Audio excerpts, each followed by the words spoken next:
एक सुंदर विमान दिखाई दिया जो महान तेज से व्यक्त था। उसने अनेकों शुद्ध घटनाएं लगी थी। जब वहां वो भजन करने लगा, उस भजन के प्रताप से उसके पिता एक विमान पर बैठे हुए उसको दिखाई दिए। यह दृश्य देखकर उसने चित्त की व्यग्रता दूर हो गई। उसने विमान पर अपने पिता को दिव्य रूप धारण किए विराजमान देखा। उसके शरीर पर पीताम्बर शोभा पा रहा था। मुनिजन उसकी स्तुति कर रहे थे और उन्हें देखते पुत्र ने प्रणाम किया था। पिता ने भी उसे आशीर्वाद दिया महाराज। इसलिए पुत्र की कामना की जाती। पुत्र जो नरक से ले स्वर्ग में पहुंचा दे, वो पुत्र है महाराज।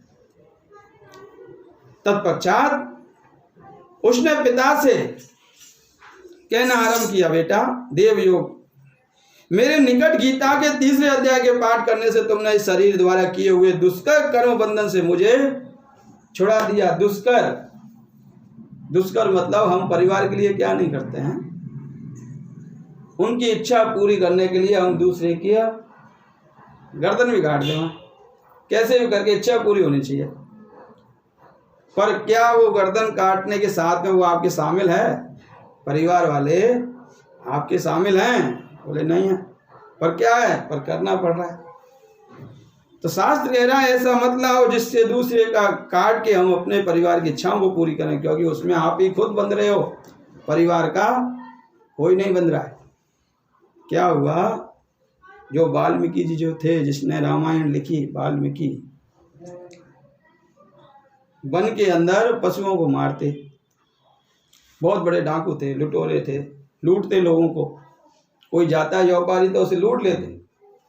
एक बार नारद जी आए और नारद जी ने कही कि भाई ये क्या कर रहे हो आप, कि क्या करें, हमारा परिवार पालने के लिए ये सब कर रहे हैं। तो नारद जी बोले कि एक बार पूछ के तो आओ कि ये आप जो ये पाप कर रहे हो, क्या इस पाप के अंदर तुम्हारा परिवार शामिल है? क्या आपकी पत्नी आपको साथ देगी, कि आपका पिताजी आपका साथ देंगे, कि आपकी माता औलाद कुछ देगी साथ? बोले क्यों नहीं देंगे, जब हम कर रहे हैं तो जरूर देंगे। तो बोले जाओ पूछ के आ जाओ, हम यहीं बैठे हैं। गए महाराज, सबसे पहले पिता से पूछी कि पिताजी जो कर्म मैं कर रहा हूँ क्या आप उसमें मेरे शामिल हो? पिताजी बोले बेटा हम तो तेरे धर्म के शामिल हैं, अधर्म के शामिल नहीं है। चलो ठीक है। माता के पास में गए, माता से गए कि माता जो मैं कर्म कर रहा हूँ क्या आप हमारे शामिल हो? माता बोली मैं भी बेटा तेरे धर्म का शामिल हूँ, अधर्म की शामिल नहीं हूँ, तेरा कर्तव्य है करना। ठीक है। पत्नी के पास गए, पत्नी से पूछी कि क्या तू मेरे ये कर्म के अंदर शामिल है? कि बोली मैं तो आपके धर्म की पत्नी हूँ, अधर्म की पत्नी नहीं हूँ। महाराज उन दिन से वाल्मीकि जी ये ठा पड़ी कि अरे ये मैं क्या कर रहा हूँ, मत बांधो गठरिया अपयश की। जब वाल्मीकि जी की आंख खुली और बोले कि वाकई में जब ये कोई मेरे शामिल नहीं है और मेरे को अकेला ही पाप को ढोके जाना है तो मैं किसके लिए कर रहा हूँ।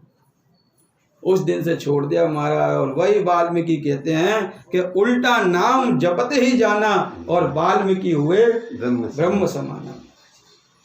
उन दिन से उनके ज्ञान हो गया कि वाकई में ये कोई साथ देने वाला नहीं है। तो यही हाल यहाँ उस वैश्य का हुआ, ब्राह्मण का हुआ महाराज। यही बात समझने की है कि हमारा परिवार के लिए कहते हैं पेट बड़ा पापी है। पेट जैसा ईमानदार दूसरा है ही नहीं। अगर पेट में 2 रोटी की भूख है और तीसरी अगर आप खा लो तो फिर गड़बड़ हो जाता है महाराज, हैं? तो पाप कौन करता है? पाप कहते हैं लोभ करता है। लोभ, अहंकार दिख जावे, काम दिख जावे, सब दिख जाएगा पर लोभ नहीं दिखेगा। ध्यान रखना। अगर आपको जब गुस्सा आएगी तो वो अपने आपकी आंखें चढ़ जावे, ना फूल जावे, ना भौं चढ़ जावे, सब दिख जाएगा पर लोभ एक सी चीज है ये नहीं दिखता। कि मोह निशा जग सोहन हारा, देखो स्वप्न अनेक अपारा, मनुष्य मोह लोभ। तत्पश्चात उसने अपने पिता से ये सारा विस्तार पूछा महाराज कि उसके उत्तर में पिता ने सब बातें बताकर इस प्रकार कहना आरंभ किया, बेटा देववंश, मेरे निकट गीता के 3 अध्याय के पाठ करने से तुमने मेरा शरीर के द्वारा किए हुए दुष्कर कर्म से मुझे छुड़ा दिया है, अतः अब मैं घर लौट जाऊं। पिताजी बोले कि तूने 3 अध्याय से ही करने से मेरे को मुक्ति दिला दी, अब तू यूं कर यहाँ आदि रास्ता से ही चला जा, क्योंकि जिसके लिए तू काशी जा रहा था वे प्रयोजन इस समय 3 अध्याय के पाठ से ही सिद्ध हो गया है।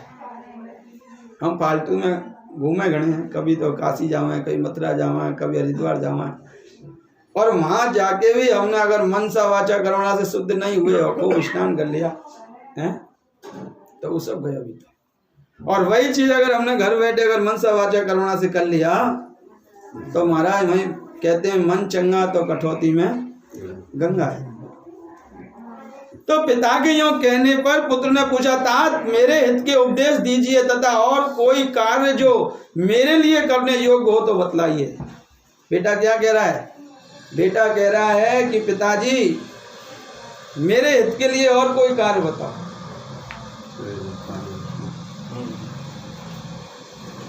अतः तुम्हें यही कार्य फिर करना होगा। पिता बोले कि बेटा देख, जो कार्य मैंने किए वही कार्य मेरे आगे वालों ने भी किए, तो करना कुछ नहीं। बोले क्या कि यही पाठ जो तुमने मेरे लिए कर रहे हो ये औरों के लिए भी तुम्हें करना होगा।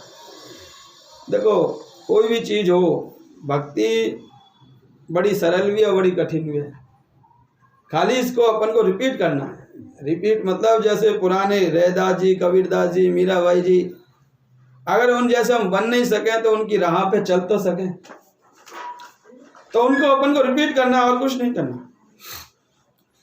तो पिता ने उससे कहा है तुम्हें यही कार्य फिर करना है। मैंने जो कर्म किया था वही मेरे भाइयों ने भी किया था, जिससे वे घोर नरक में पड़े हैं, उनका भी तुम्हें उद्धार करना चाहिए, तथा मेरे कुल के और भी जितने लोग नरक में पड़े हैं उन सबका भी तुम्हें उद्धार करना होना चाहिए।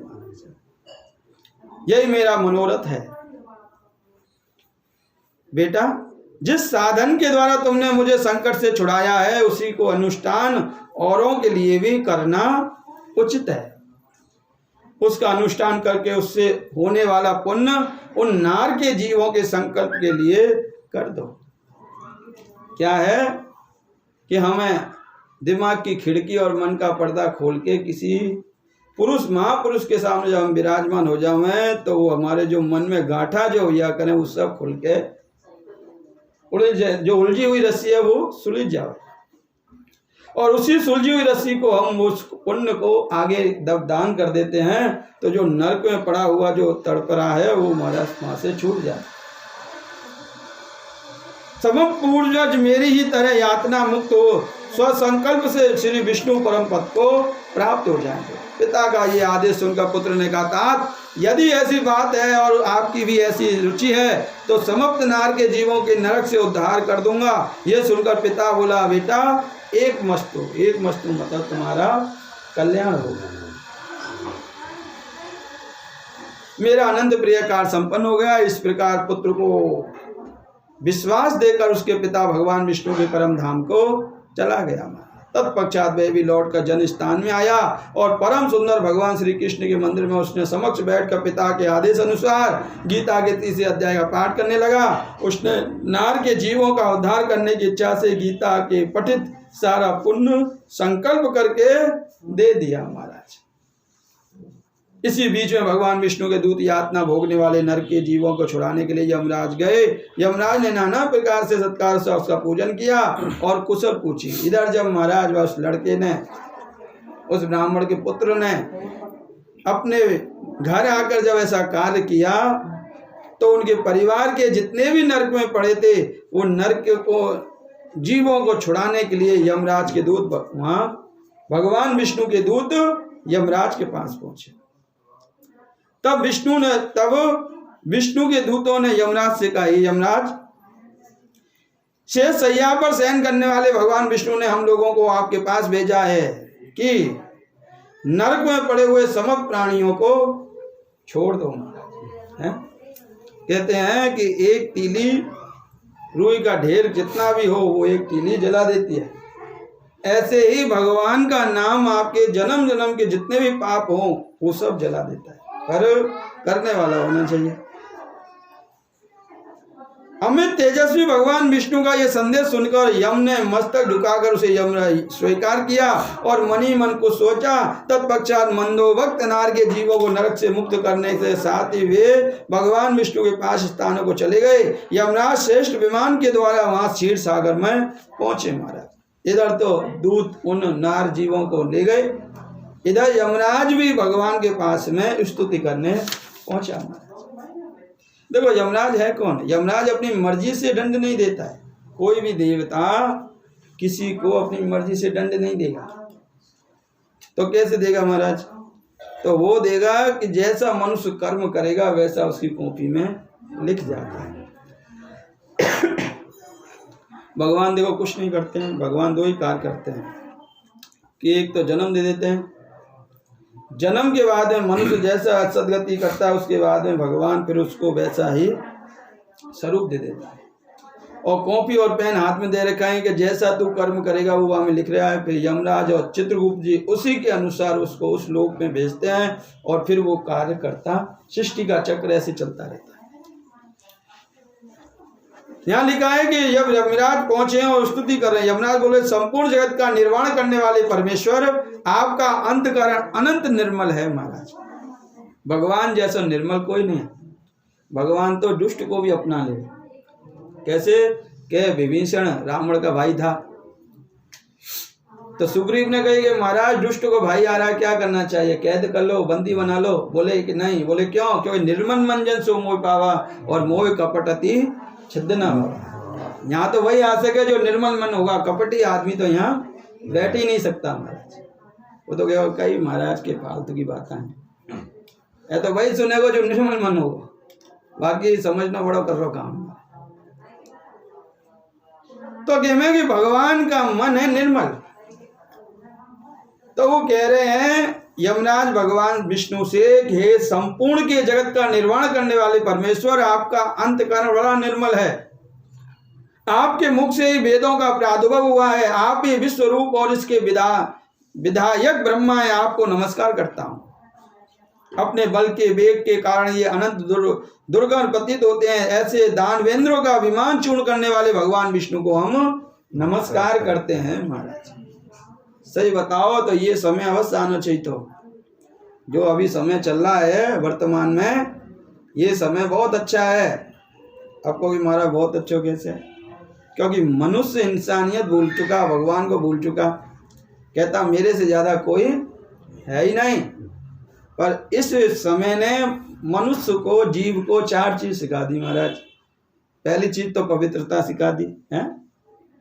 चप्पल पहन के सीधा रसोई में जाते हो, नहीं हाथ धो तो नहीं की, बस चेपी रखते हो। वो सिखा दिया कि पवित्रता रखो। सत्य, दान, दया और पवित्रता धर्म के 4 चरण हैं।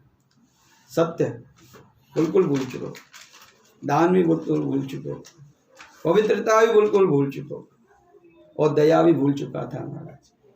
तो ये तो है जो है करेगा तो अच्छा ही है, पर इसके साथ में हमारा और बहुत सी चीज़ें जो सीख चुका है। परिवार भी होना चाहिए, फालतू पैसा भी खर्च नहीं करना चाहिए। और समय कभी भी पलटा खा सके। समय को भरोसा को नहीं कब पलटी मार जावे। तो ये कई इस समय से कई चीज सीखने को मिली है, पर सीखने वाला होना चाहिए। तो शास्त्र कह रहा है कि हे विश्व के आधारभूत, यमराज जी कह रहे हैं भगवान विष्णु से, हे सर्वव्यापी श्री हरि को मैं नमस्कार करता हूं, जिसके ललाट वृत्ति नेत्र के तनिक सा खुलने पर ही आग की लपटें निकलती रहती हैं महाराज। सब कहते हम बड़े हम बड़े। अब जब भगवान की लाठी चली तो सब कह गए अब हमारे बस की नहीं होता, ऊपर वाले जाने हैं। उन रुद्रधारी आप परमेश्वर को नमस्कार है। आप संपूर्ण विश्व के गुरु, आत्मा के परमेश्वर, अतः समस्त वैष्णव जनों के संकट से मुक्त करने वाले, उन पर अनुग्रह करते हैं। आप माया से विस्तार को प्राप्त हुए, अखिल विश्व के व्यक्त होकर भी कभी माया अथवा उसके उत्पन्न होने वाले गुणों से मोहित नहीं होते। कि मैं जीव में और परमात्मा में बस यही फर्क है। जो परमात्मा है वो प्रकृति को बस में रखता है, और जो जीव है वो प्रकृति के बस में है। बस यही फर्क है दोनों के अंदर। परमात्मा से प्रकृति चलती है और प्रकृति से जीव चलता है। हमारा बस की नहीं है कि गर्मी में धूप कर दें या बारिश में हवा चला दें, पर वो परमात्मा सब कुछ कर सकता है। आगे कही कि हे प्रभु, आपकी महिमा का अंत नहीं है, क्योंकि आप असीम हैं, फिर भी आप वाणी के विषय कैसे हो सकते हैं। अतः मेरा मौन रहना ही उचित है। इस प्रकार स्तुति करके यमराज ने हाथ जोड़कर कहा कि हे जगत गुरु, आपके आदेश से इन जीवों को गुण रहित होने पर भी मैंने छोड़ दिया है। गुण रहित मतलब एक भी गुण को नहीं नरक में पड़े हुए को, क्योंकि जिसके अंदर गुण होते हैं उनकी ही पूजा होती है। सीट की या आदमी की पूजा नहीं हुई करे, आदमी के गुणों की ही पूजा होती है। गुण रहित होने पर ही मैंने छोड़ दिया है। अब मेरे योग और जो कार्य हो उसे बतलाइए। उनके यों कहने पर भगवान मधुसूदन बोले, हे यमराज, धर्मराज, तुम सबके प्रति समान भाव रखते हुए लोगों का पाप से उद्धार कर रहे हो। तुम पर देहधारियों का भार रखकर मैं निश्चित हो गया हूं। जैसे सेठ अपने मुनि पे छोड़ दे बहन, तू जाने धारा काम जाने, अच्छा करेगा तो तारी अच्छे पैसा मिलेंगे, और जहां गड़बड़ करी नहीं तो तारे हाथ से नौकरी भी जाएगी। तो यही हाल भगवान ने क्या किया है कि सभी देवी देवताओं पर छोड़ दिया है। अब देवी देवताओं ने मनुष्यों के ऊपर छोड़ दिया है। यूं कहकर भगवान अंतर ध्यान हो गए। यमराज भी अपनी पुरी को लौट आए। तब वे ब्राह्मण अपनी जाति के और समस्त नार के जीवों का नरक से उद्धार करके स्वयं भी श्रेष्ठ विमान के द्वारा श्री विष्णु धाम को चला गया। शास्त्र कहता है कर भला तो हो भला।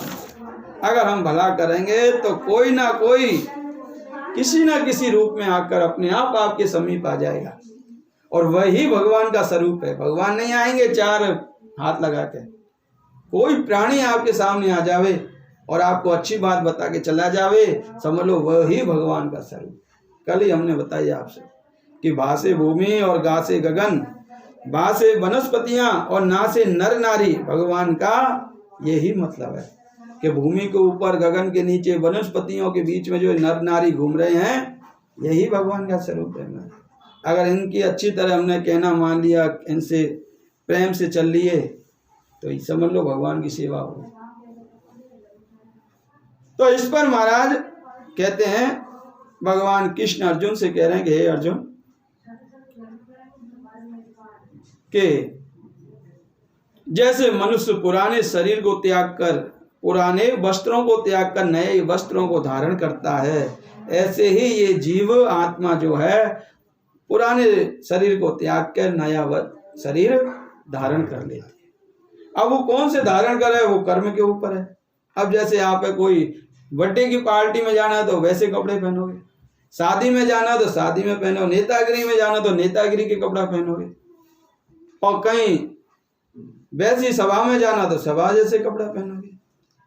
तो मनुष्य जैसा कर्म करता है वैसे वो वस्त्र को धारण कर लेता है, और जितना खाता है उतना खाएगा और उस खा के पचा के चला जाएगा। इस पर अर्जुन ने प्रश्न किया कि हे जनार्दन, यदि कर्मों की अपेक्षा ज्ञान आपके श्रेष्ठ है, मान है, तो फिर हे केशव मुझे भयंकर कर्म में क्यों लगाते हो महाराज? तथा आप मिले हुए से वचन में मेरी बुद्धि को मोहित सी करते हो। इसलिए उस एक बात को निश्चय करके कहिए कि जिससे मैं कल्याण को प्राप्त हूं। कभी तो कह रहे हो कि परिवार से लड़ना नहीं चाहिए, और कभी कह रहे हो कि परिवार को खत्म ही कर दे हैं? ये कैसे मेरे को मुंह में डाल ले हो? इस प्रकार अर्जुन के पूछने पर भगवान श्री कृष्ण महाराज बोले, हे निष्पाप अर्जुन, इस लोक में दो प्रकार की निष्ठा मेरे द्वारा पहले कही गई है, ज्ञानियों की ज्ञान से और योगियों की निष्काम कर्म योग से। महाराज, ज्ञानियों की ज्ञान योग से। जैसे कोई महाराज है, तो महाराज ने जब ज्ञान लिया तो उसका वितरण कर रहा है, और कहते हैं आप शिक्षा बांटोगे तो भिक्षा बाद में आपको अपने आप मिलेगी। क्योंकि शिक्षा दोगे तो भिक्षा लेने का ब्राह्मण का कर्म है। और एक हो गए निष्काम, कि हम तो महाराज खाली निष्काम करने वाले हैं, खाली आज को मिल जावे, पेट में जितनी जगह है उतना मिल जाए, बाकी फिर राधे राधे, उसे कहते हैं निष्काम। परंतु किसी भी मार्ग के अनुसार कर्म को स्वरूप से त्यागने की आवश्यकता नहीं है महाराज, क्योंकि मनुष्य ना तो कर्म को ना करने से निष्कामता को प्राप्त होता है और ना कर्मों को त्यागने मात्र से भगवत प्राप्ति को सिद्धि को प्राप्ति होता है। अगर मन पेट भरना है तो थोड़ा बहुत तो हाथ पैर अपन को चलाने ही पड़ेंगे, या तो 2 के लिए चलाओ या 4 के लिए चलाओ, चलाने तो पड़ेगा ही महाराज। तथा सर्वदा कर्मों के स्वरूप को त्याग हो भी नहीं सकता, कभी भी बिगड़ कर्म करे कुछ भी प्राप्ति नहीं हो सकती। कहते हैं कि अजगर करे ना चाकरी, पंछी करे ना काज, और दास मलूका कह गए सबके दाता राम महाराज।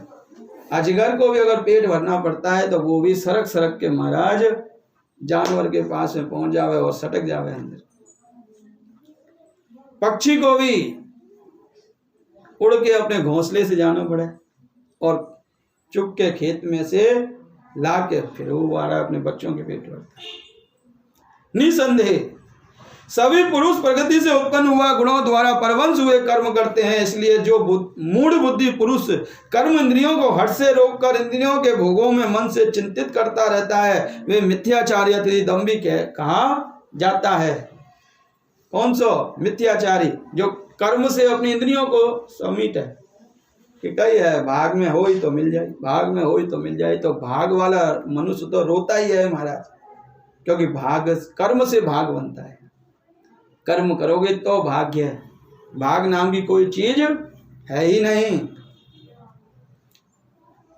हे अर्जुन, जो पुरुष मन से इंद्रियों के बस में करके अनासक्त हुआ कर्म इंद्रियों कर्म योग का आचरण करता है वे श्रेष्ठ है। इसलिए तू शास्त्र विधि से नियत किए हुए स्वधर्म रूप कर्म को कर, क्योंकि कर्म ना करने की अपेक्षा कर्म करना श्रेष्ठ है, तथा कर्म ना करने से तेरा शरीर निर्वाह भी नहीं सिद्ध होगा। अगर हम घर बैठे रहे तो पड़ोसी भी नहीं जाने लगा तुम हो कौन है। हम दिन में घर में पड़े रहो तो 2 घर आगे वालों ही केवल देखो ही कौन ही कभी मैंने बाहर निकलता है कौन। हे अर्जुन, बंधन के भय से भी कर्म का त्याग करना योग्य नहीं है, क्योंकि यज्ञ अतिथि विष्णु के निर्मित किया हुआ कर्म के सिवा अन्य कर्म में लगा हुआ भी ये मनुष्य कर्मों द्वारा बनता है। इसलिए अर्जुन, आसक्ति से रहित हुआ उस परमेश्वर के निर्मित कर्म का भली प्रकार आचरण कर, जो तेरे और तेरे भलाई के लिए, तेरे को कोई बांधे नहीं ऐसा कर्म नहीं करना, तेरे को छुड़ावे ऐसा कर्म करना है। कर्म ना करने से तू पाप को ही प्राप्त होगा। मनुष्य अगर कर्म नहीं करे पाप में ही जाता है महाराज, क्योंकि प्रजापति ब्रह्मा ने कल्प के आदि में यज्ञ सहित प्रजा को रचकर कहा कि इस यज्ञ द्वारा तुम लोगों को वृद्धि को प्राप्त हो, और यज्ञ तुम लोगों को इच्छित कामनाओं देने वाला हो गए महाराज। देखो यज्ञ की बड़ी अच्छी व्याख्या बताई है शास्त्र के अंदर।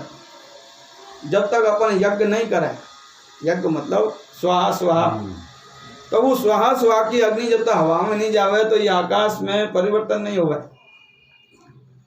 और जब वो ऊपर नहीं जावे तो वो फिर वर्षा भी नहीं होगा, वर्षा नहीं होगा तो अन्न भी नहीं होगा, और उसी अन्न से हम लोग पुष्ट होते हैं, और जब पुष्ट हुए तो फिर स्वाहा स्वाहा करें।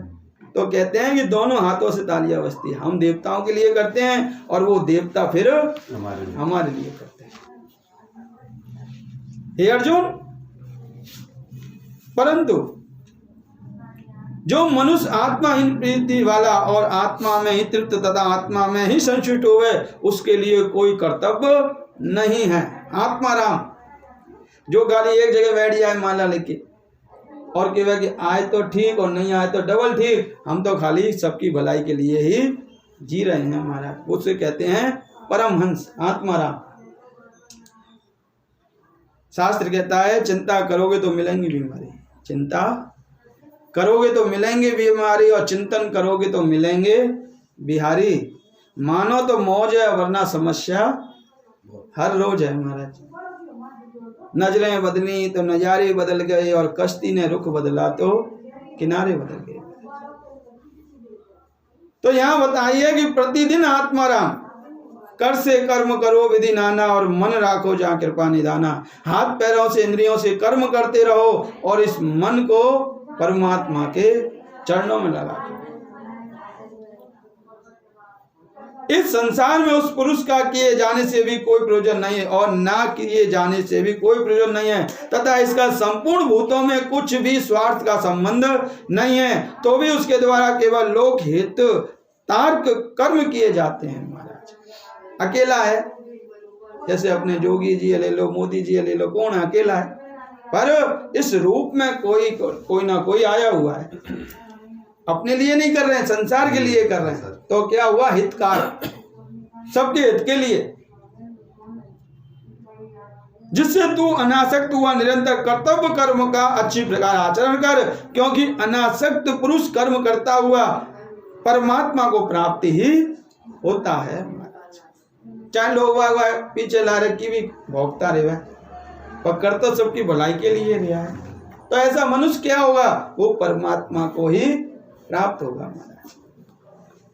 इस प्रकार जन कादि ज्ञानी जन भी आसक्ति रहित कर्म द्वारा ही परम सिद्धि को प्राप्त होता है। इसलिए तथा लोक संग्रह को देखता हुआ भी तू कर्म करने योग्य है, क्योंकि श्रेष्ठ पुरुष जो जो आचरण करता है, अन्य पुरुष भी उसी को ही आचरण वर्तते हैं। समझदार घर के बड़े अच्छा कर्म करेंगे तो लारे वाले भी अच्छे पे उतर जाएंगे। कैसे? कि कार्बन फोटो ऊपर हम लिख रहे हैं, नीचे कार्बन लिखा लग रहा है, तो नीचे अपने आप लिखा जा रहा है। तो बड़े जैसा कर्म करेंगे, छोटे वैसा ही आगे करेंगे। टावरियों को दिखा दिखाए गाय ने चारा डालो, बच्चों को दिखा दे कबूतर ने डालो, धर्म करो पुण्य करो, तो क्या है? वो लारे अपने आप ही स्टार्ट हो जाएंगे महाराज। इसलिए हे अर्जुन, यद्यपि मुझे तीनों लोगों में कुछ भी कर्तव्य नहीं है तथा किंचित भी प्राप्त होने योग्य वस्तु प्रताप नहीं है, तो भी मैं कर्म से ही बरतता हूं महाराज। भगवान श्री कृष्ण अर्जुन से कह रहे हैं, अर्जुन देख, माने कोई नहीं बांधे, कोई कर्म नहीं बांधे, फिर भी मैंने राम को अवतार लिया, कृष्ण को अवतार लिया, और महाराज अनेक अवतार, 24 अवतार लिए मैंने। 23 तो हो चुके हैं, 24वां बाकी है, कल की अवतार। तो भगवान कह रहे हैं कि मैंने राम अवतार लेने के बाद भी और कितनों महाराज भ्रमण किया, मनुष्यता दिखाई, और कृष्ण को अवतार लेके प्रेमता दिखाई कि देखो प्रेम क्या चीज है। तो जब मैंने इतना कष्ट भोगा है, तो आने वाले आप लोगों को भी एक मर्यादा निभानी पड़ेगी, क्योंकि यदि मैं सावधान हुआ कदाचित कर्म में ना वर्तूं, तो हे अर्जुन, सब प्रकार से मनुष्य मेरे वार्ता कोई अनुसार वर्तने हैं, अतिथि वर्तने लग जावे महाराज। अगर मैं राम होके मर्यादा नहीं निभाता तो लोग यही कहते हैं राम एड़ा है। कृष्ण ने अगर 16,108 रानी कर ली तो लोग यही कहवा कही है, भगवान की तो 16,000 ही, अपा 2 कर ले तो कही है। पर भगवान ने तो उन 16,000 रानियों को तो महाराज उस दुष्ट से, जरासंध से छुड़ाया था। अगर वो नहीं करते तो वो और कहीं जाती और हमारा वर्ण संकट बढ़ता। और वो जीव और परमात्मा का मिलन था, उस परमात्मा की ही शक्ति थी वो, इसलिए उन्होंने निभा लिया। आप एक ही निवान दिखा दो वही गणवा है। पर क्या है, कलयुगी मनुष्य की बुद्धि है।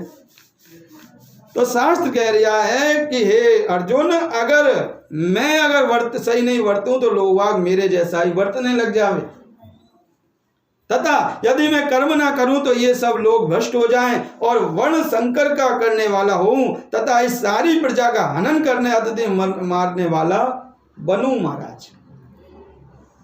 अगर भगवान ही अगर मारते तो लोग भगवान छोड़ता ही को नहीं, बांटा लेता और फेंक के देता भगवान। इसी भगवान ने इसलिए कुछ ना कुछ विडम्बना ना बनाई। कोई एक्सीडेंट से चलो जावे, कोई मारा पड़ के चलो जावे, कोई ऊपर से गिर जावे, कोई मारा रात में सोतो रह जावे, कोई ना कोई बहाना बनाया। कि वो ऐसे चल गए, ऐसे चल गए, ऐसे चल गए, ऐसे चल गए। चलो क्यों? क्योंकि कोई बहाना। गीता कह रही है कि भगवान कह रहा है अगर मैं करूं तो मेरे तो कोई छोड़ा ही को नहीं, इसलिए कोई ना कोई बहाना ढूंढ लिया उठा। इसलिए हे भारत, हे भरत, कर्म में आसक्त हुआ अज्ञानी जन जैसे कर्म करते हैं वैसे ही अनासक्त हुआ विद्वान भी लोक शिक्षा को चाहता हुआ कर्म करे। ज्ञानी में और अज्ञानी में यही फर्क है कि ज्ञानी सबका सोच के चलते हैं और अज्ञानी क्या है कि अपना ही अपना सोच के चलते हैं। दुष्ट में और देवता में यही फर्क है। ज्ञानी पुरुषों को चाहिए कि कर्म में आसक्ति वाले अज्ञानियों की बुद्धि में भ्रम अतिथि कर्मों में अश्रद्धा उत्पन्न ना करे, किंतु स्वयं परमात्मा के स्वरूप में स्थित हुआ और सब कर्मों को अच्छी प्रकार करता हुआ उसमें वैसे ही करावे। हे अर्जुन, वास्तव में संपूर्ण कर्म प्रगति के गुणों द्वारा किए हुए हैं, तो भी अहंकार से मोहित हुआ अंतकरण वाला पुरुष मैं करता हूँ ऐसे मान लेता है। परंतु हे महाबाहु, गुण विभाग और कर्म विभाग से तत्व को जानने वाला ज्ञानी पुरुष संपूर्ण गुणों के गुणों में वर्तते हैं ऐसे मानकर नहीं आसक्त होता है। अज्ञानी क्या सोचे? मैं करियो, मैं करियो। और ज्ञानी क्या कहे? मैं नहीं करियो, हेंगू संग लेके मैंने वो काम करायो। प्रगति के गुणों से मोहित हुए पुरुष गुणों और कर्म के आसक्त होते हैं। उन अच्छे प्रकार न समझने वाले मूर्खों में अच्छी प्रकार जानने वाला ज्ञानी पुरुष चलायमान ना करेगा। इसलिए हे अर्जुन, तो ध्यान निष्ठ चित्त से संपूर्ण कर्मों को मुझ में अर्पण करके आशा रहित और ममता रहित होकर संताप रहित हुआ युद्ध कर महाराज। अगर तू मनसा वाचा से शुद्ध है तो तू ही जीतेगा। और तू लोभ वृत्ति से अगर युद्ध को करेगा कि मैं कौरवों को मार के और राज्य सब हड़प लूं, तो तू मेरी कृपा के बाद भी तू नहीं जीत सकता। हम चाहे कितना भी दान पुण्य करें, कितनी भी तीर्थ करें और मन में पाप भरियोड़ा है तो वो सब बेकार है आपकी। और हुआ ऐसा अर्जुन के साथ। भगवान जब बैकुंठ को पधारे तो भगवान ने अर्जुन से कही कि मेरी पत्नियों को लेके वृंदावन चला जा और राधा रानी को अर्पण कर देना। अर्जुन को घमंड था डांडिव पे कि डांडिव अपने साथ है तो अपन कोई नहीं हरा सकता। पर जाए ये पता नहीं था कि जहाँ पर कृपा राम की होई वहाँ पर कृपा करे से। तो भगवान ने दिखाया कि देख, जब तक मैं तेरे साथ था तो तेरा डांडिव भी काम करता हो, और जब मैं वैकुंठ पधार गया और तू अकेला मेरी पत्नी ने लेके जा रही हो तो वही भील भगवान की पत्नियों को छुड़ा के ले गए। अर्जुन कुछ भी नहीं कर पाया। क्यों? क्योंकि भगवान साथ में नहीं था। जो दोष रहित वाले मूर्ख लोग इस मेरे मत को अनुसार नहीं वर्तते हैं, उन संपूर्ण ज्ञानियों में मोहित चित्त वाले को तू कल्याण से भ्रष्ट हुआ जान महाराज। जो मनुष्य मेरी कृपा अपने ऊपर नहीं समझता है और अपना ही अपना समझे, उस जैसा मूर्ख आदमी संसार में दूसरा नहीं है। क्योंकि सभी प्राणी प्रकृति को प्राप्त होते हैं, अतिथि अपने स्वभाव से परम वंश हुए कर्म करते हैं। ज्ञानवान भी अपनी प्रकृति के अनुसार चेष्टा करता है, फिर उसमें किसी का हट क्या करेगा। इसलिए मनुष्य को चाहिए कि इंद्रियों के अर्थ में अतिथि सभी इंद्रियों के भोगों में स्थित जो राग और देश है उन दोनों को वश में नहीं होवे, क्योंकि जिसके वे दोनों कल्याण मार्ग में विघ्न करने वाले महान शत्रु हैं महाराज। इसलिए उन दोनों में जीत कर सावधान हुआ, स्वधर्म का आचरण कर, क्योंकि अच्छी प्रकार आचरण किए हुए दूसरों के धर्म में गुण रहित भी अपना धर्म अति उत्तम है। अपने धर्म में मरना भी कल्याणकारक है और दूसरे का धर्म भय को देने वाला होता है। इस पर अर्जुन ने पूछा कि हे कृष्ण, फिर ये पुरुष बलात् लगाए हुए सदस्य ना चाहता हुआ भी किससे पेरा हुआ पाप का आचरण करता है महाराज। है सब कुछ जाने, शास्त्र कह रहा है हम ब्राह्मणों को भी माने, संतों को भी माने, भक्तों को भी माने, सबको माने, पर उनकी बातों को नहीं माने, इसलिए पाप में आसक्त हो जाता है। अर्जुन कह रहा है प्रभु, सब कुछ समझता हुआ मनुष्य फिर भी पाप करता है, आखिर क्यों करे, ये बताओ। इस प्रकार अर्जुन के पूछने पर श्री कृष्ण महाराज बोले कि हे अर्जुन, रजोगुण से उत्पन्न हुआ ये काम ही क्रोध है, ये ही महा असक्त स्थिति अग्नि के सदस्य भोगों ना तृप्त होने वाला और बड़ा पापी है महाराज। है काम, क्रोध, लोभ और मोह रामचरितमानस सुंदरकांड में कही गई है कि काम, क्रोध, मद, लोभ सब नाथ नरक के फंद है महाराज। है हम जाने पढ़ें, रोज पढ़ें, फिर भी क्या है, शास्त्र कह रहा है कि अग्नि के सदस्य भोगों में ना तृप्त होने वाला, कितना भी मिल जाए फिर भी मनुष्य तृप्त नहीं होता है। तो इस विषय में इसको तू ही मेरा जान, बैरी जान।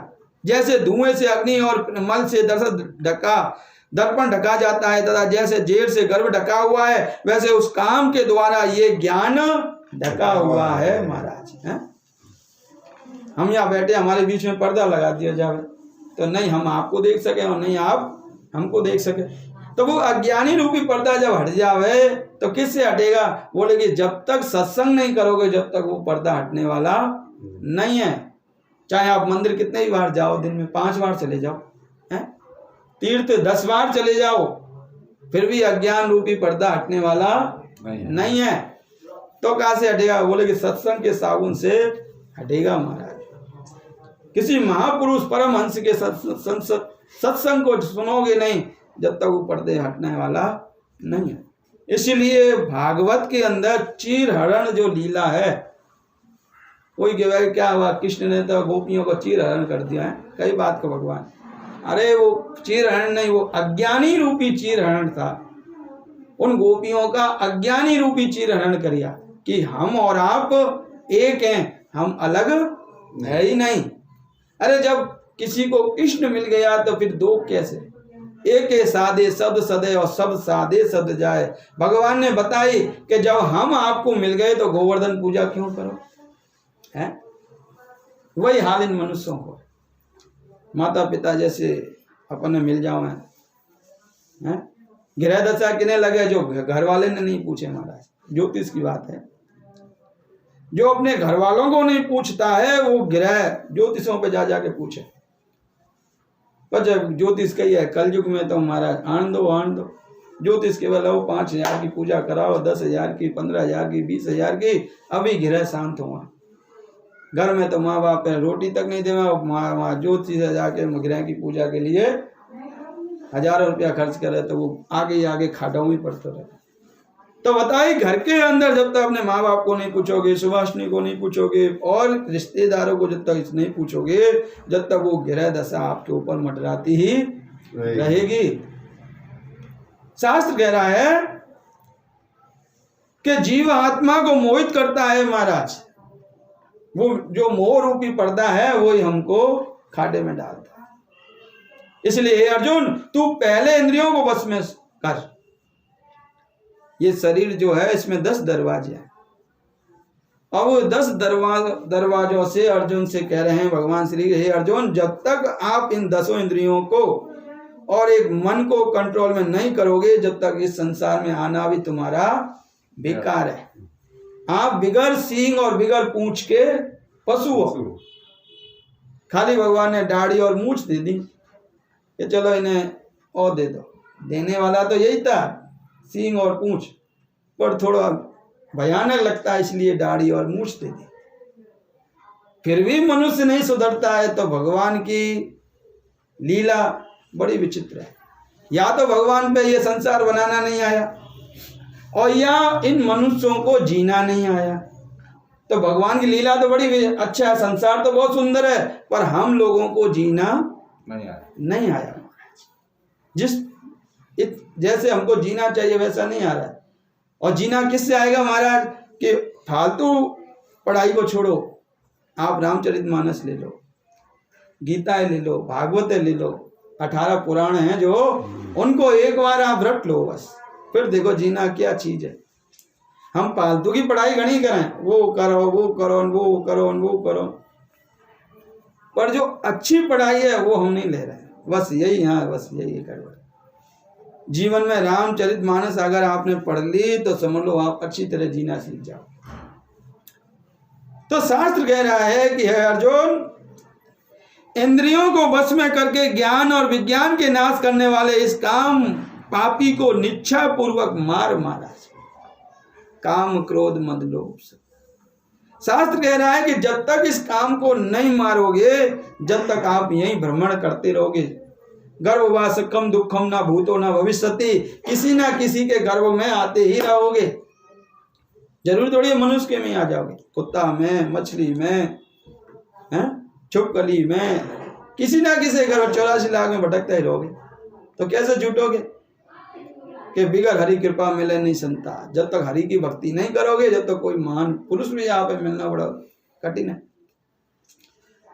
तो बोले कि महाराज जब तक इंद्रियों को और मन को कंट्रोल में कर लिया तो समझ लो इस भव सागर से पार हो जाओगे, और जहां इसको कंट्रोल नहीं किया तो पार होना बड़ा दुर्लभ है। और यदि तू समझे कि इंद्रियों को रोककर काम रूप बैरी को मारने में मेरी शक्ति है, तो तेरी ये भूल है महाराज। हैं तू सोचे इंद्रियों को काबू में नहीं करूं और काम को काबू में कर लूं। इंद्रियों को मतलब कि जब तक तू ये इस जीवा पे कंट्रोल नहीं करेगा, जब तक तेरा काम भी कंट्रोल होना बड़ा मुश्किल है। क्यों?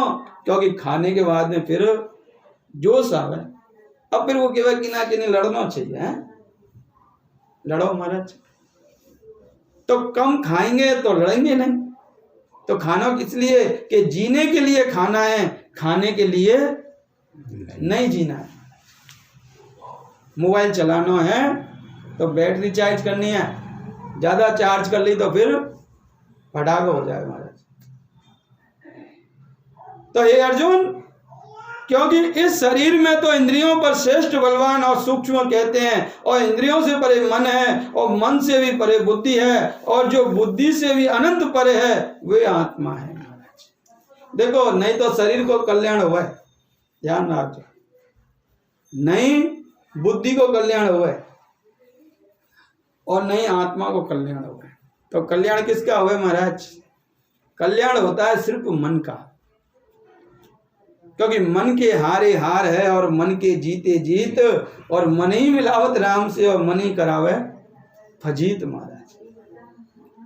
क्योंकि शरीर तो पहले से ही मरण धर्मा है, मरना है इसको तो एक ना एक दिन। इसका क्या कल्याण करोगे आप? जो चीज मरने वाली है क्या उसका कल्याण होगा? नहीं होगा, क्योंकि मरण धर्मा है, मरना है एक ना एक दिन। तो इसका क्या कल्याण करें आपका? खूब लक्ष्य के साबुन से नहाओ आप, तो अभी मन को शरीर मैल नहीं धुलने वाला है, वो तो ऊपर से आप निर्मल हो जाओगे, जो कि धूड़ो लग जावे, ऐ हो जाओ, वो हो जाओ, वह नहा रहे हो। हमारा बुद्धि तो पहले से ज्ञानवान है, आप क्या करोगे उसका? वो तो बुद्धि है, उसका क्या कल्याण करने वाले हो? तो बोले महाराज किसका करें? बुद्धि को नहीं होवे, शरीर को नहीं होवे, आत्मा का नहीं। आत्मा तो खुद ही परमात्मा है, वो तो एक ना एक दिन मरेगी, तो जैसा आप करोगे वैसा। तो फिर बोले कि आप मन का, जहां बैठे हो मन को वहां लेके बैठो। अब हम बैठे तो यहाँ हैं, पर मन तो हमारा जाने का मंडोर में घूम रही हो। तो हमारा क्या हुआ कि जहां आप जो काम कर रहे हो उस काम में उस मन को लगाओ। तो शास्त्र कहता है अगर अच्छा काम कर रहे हो तो पहले वहां शरीर को लगाओ, मन नहीं लगेगा अच्छे काम में। ऐसी सभाओं में बैठना बड़ो कर रो काम। पहली बात तो शर्म आवे है, अगर वहां जान बैठ गया तो कोई ओ बड़ो धर्मात्मा है, ओ बैठ गया, ओ बड़ो भजनानंदी है महाराज, ये शब्द सुनने को मिलते हैं। पर जो इनको सहन कर गया तो वो वहां से पार हो जावे, और जो इन बातों को सहन नहीं कर पाया तो वो वहां बैठने लायक बन ही नहीं पाया, कोई शर्म लगे आज। और जहां थारी मारी हो रही हो, राजनीति हो रही हो, वहां घुस के बैठ जाओ कहाँ, और ठीक है, और जगह बढ़िया है महाराज। तो शास्त्र यही कह रहा है कि अगर अच्छा काम करना है तो वहां पहले शरीर लगाना पड़ेगा, मन बाद में लगेगा, और गलत काम में मन पहले लगेगा, शरीर बाद में लगेगा। बस यही बात समझने की है। हे अर्जुन, इस प्रकार बुद्धि से परे अतिथि सूक्ष्म तथा सब प्रकार से बलवान श्रेष्ठ अपनी आत्मा को जानकर और बुद्धि के द्वारा मन को वश में करके, शास्त्र कह रहा है मन को वश में करना है। वश में कैसे होगा? कि ध्यान के डंडे से होगा कि चल कहां जा रहा है, जहां बैठे हैं वहां वापिस आ जा। कि ध्यान के डंडे से बुद्धि के द्वारा मन को वश में करके हे माँ बाबू अपनी शक्ति को समझकर एक दुर्जन काम रूप शत्रु को मार महाराज। शास्त्र कह रहा है भगवान श्री कृष्ण अर्जुन से कि अर्जुन अपनी शक्ति के द्वारा समझकर इस दुर्जन काम रूप शत्रु को मार। ये जो काम है, क्रोध है, लोभ है, मोह है, ये हमारे शत्रु हैं, पर हम इनको अपने मित्र समझे कि कैसे भी करके कार्य करनी है तो कोई ना कोई को तो महाराज टोपी पहनानी पड़ेगी, मकान लेना है तो कोई ना कोई टोपी पहनानी पड़ेगी। अगर आपके कर्म सही हैं तो भगवान कहीं ना कहीं से अपने आप व्यवस्था करेगा और आपको अवश्य मिलेगा महाराज। ये हम अपना तजुर्बा बता रहे हैं इस छोटी सी उम्र में। हम जोधपुर में आए, एक बिस्किट से काम करते, समय पास करिए, एक बिस्किट, और आज ठाकुर जी की कृपा से मकान भी है, कार भी है, सब कुछ है अपने पास, क्योंकि कर्म प्रधान विश्व रचि राखा और जो फल करो तसी फल चाखा। बोल श्री वृंदावन बिहारी लाल की जय। श्री कृष्ण गोविंद हरे मुरारी, हे नाथ नारायण वासुदेव। श्री कृष्ण गोविंद हरे मुरारी, हे नाथ नारायण वासुदेव। हे नाथ नारायण वासुदेव, हे नाथ नारायण वासुदेव। श्री कृष्ण गोविंद हरे मुरारी, नाथ नारायण वासुदेव, हे नाथ नारायण वासुदेव। सीताराम सीताराम सीताराम कहिए जाए विधरा के राम, ताए विधरहिए। सीताराम सीताराम सीताराम कहिए जाए विधरा के राम, ताए विधरहिए। मुख में हो राम नाम, राम देवा हाथ में, मुख में हो राम नाम, राम देवा हाथ में। तो अकेला नहीं प्यारे राम तेरे साथ में, तो अकेला नहीं प्यारे राम तेरे साथ में। विधि का विधान जान हानि लाभ कहिए, विधि का विधान जान हानि लाभ कहिए। जाए विधरा के राम, ताए विधरहिए। सीताराम सीताराम सीताराम कहिए जाए विधरा के राम, ताए विधरहिए। किया अभिमान तो फिर मान नहीं पाएगा, किया अभिमान तो फिर मान नहीं पाएगा। होगा प्यारे भाई जो श्री राम जी को पाएगा, होगा प्यारे भाई जो श्री राम जी को पाएगा। फल आशा त्याग शुभ कर्म करते रहिए, फल आशा त्याग शुभ कर्म करते रहिए। जाए विधरा के राम, ताए विधरहिए। सीताराम सीताराम सीताराम कहिए जाए विधरा के राम, तारे ये जिंदगी की डोर सौंप हाथ बिना नाथ के, जिंदगी की डोर सौंप हाथ बिना नाथ के, महलों में रखे चाहे झोंपड़ी में बास दे, महलों में रखे चाहे झोंपड़ी में बास दे। धन्यवाद निर्विवाद राम राम करिए, धन्यवाद निर्विवाद राम राम करिए, जाए वेद राखे राम जाए वेद रखिए, सीताराम सीताराम सीताराम करिए, जाए वेद राखे राम जाए वेद रखिए। आशा एक राम जी से दूसरी आशा छोड़ दे, आशा एक राम जी से दूसरी आशा छोड़ दे, नाता एक राम जी से जग से नाता तोड़ दे, नाता एक राम जी से जग से नाता तोड़ दे। साधु संग राम रंग अंग अंग रमिए, साधु संग राम रंग अंग अंग रमिए, जाए वेद राखे राम जाए वेद रहिए, सीताराम सीताराम सीताराम कहिए, जाए वेद राखे राम जाए वेद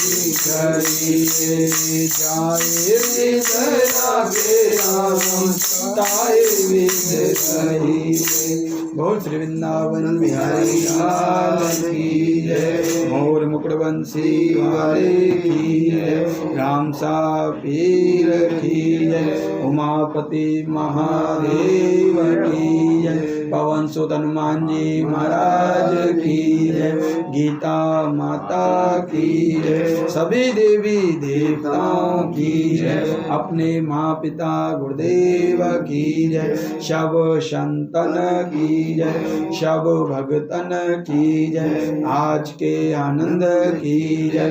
जय जय श्री राधे, जय जय श्री राधे, जय जय श्री राधे। बोलो रे बेलिया इमरत वाणी, हर हर हर महादेव। बोलो रे बेलिया इमरत वाणी, हर हर हर महादेव। बोलो रे बेलिया इमरत वाणी, हर हर हर महादेव।